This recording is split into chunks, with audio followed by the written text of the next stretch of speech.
Cara mengganti nama akun Google di HP. Langsung saja tap ikon atau foto profilnya. Lalu pilih kelola akun Google Anda.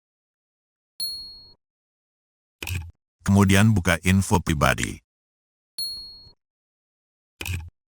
Tap pada bagian nama akun. Buka ikon buka tutup ini. Nah, sekarang kita tinggal ganti namanya. Lalu simpan.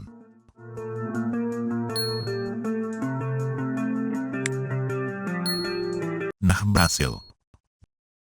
Jika bagi Anda namanya belum berubah, tak perlu heran. Karena perlu beberapa waktu dulu agar perubahannya jadi terlihat. Tapi jika tetap tak sabar bisa dipancing dulu dengan menghapus memori aplikasi Google.